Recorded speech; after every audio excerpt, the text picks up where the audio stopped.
Hi, my name is Katy West, and my informative speech is going to be the facts about Down syndrome.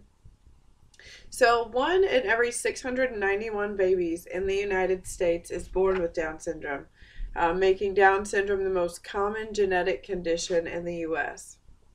In 2011, my first child was born and diagnosed with Down syndrome.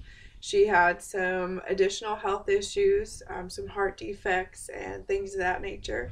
So it's definitely become something I'm passionate about and have done a lot of research with and am an advocate for, absolutely.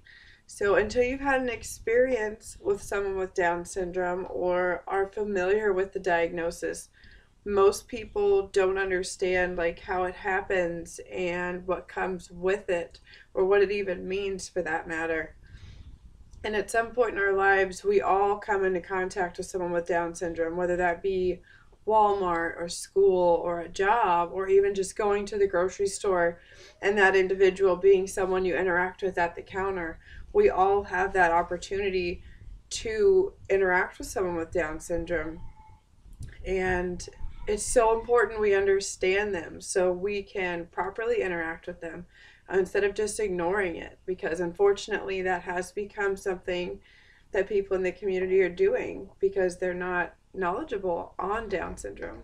So, knowing the facts about Down syndrome can not only help you understand and be more comfortable interacting with people with special needs, but also help them feel more accepted and understood by their surroundings. So, first off, what is Down syndrome? Down syndrome is it occurs when an individual has a full or partial extra copy of their 21st chromosome. Now, this additional genetic material alters the course of development and causes the characteristics associated with Down syndrome.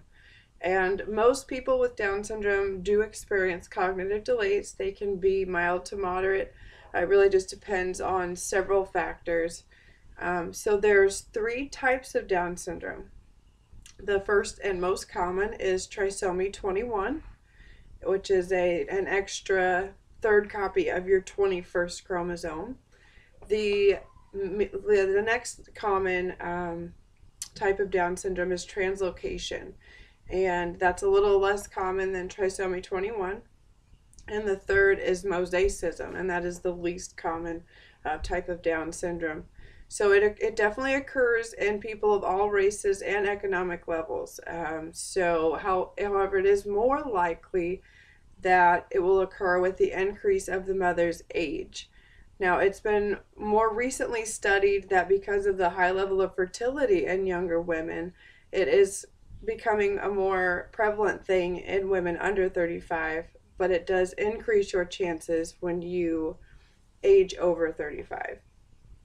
So, since Down syndrome is a chromosomal condition, it typically comes with several health conditions, as well as the cognitive delays. So, individuals with Down syndrome have an increased risk of developing some pretty severe medical conditions.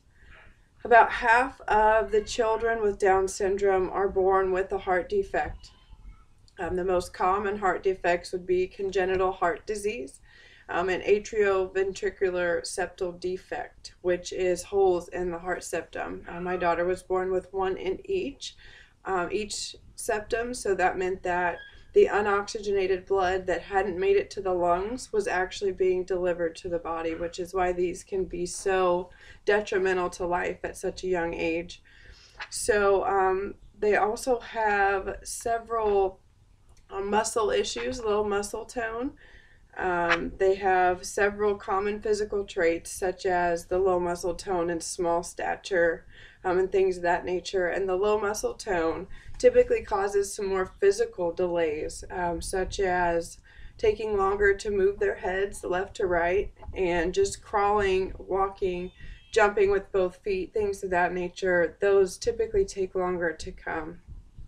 So despite the mental and medical complications, people with Down syndrome are still so very much a part of our community. Individuals with Down syndrome are becoming so increasingly integrated into society. And advances in medical treatment are showing that people with Down syndrome are living to reach the age of 60 now, which is so wonderful. Just 100 years ago, I believe it was 1910, the expected age to live to was 9. So we've come so far since then.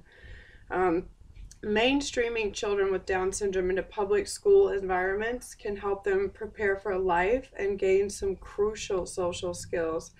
And a stimulating home environment, most importantly, and accepting parents prepares them for life so much. And a key factor in a child's success, the diagnosis and reaching out for help when you accept it, and just suck in all the resources you can, educate yourself on it so that you can be part of the solution instead of just ignoring it and creating part of the problem. So, spending lots of time working with people with Down syndrome and allowing your child to experience normal and typical things will help easily transition them into society. So, with acceptance and help from friends and family, our friends with Down syndrome can do anything they dream to do.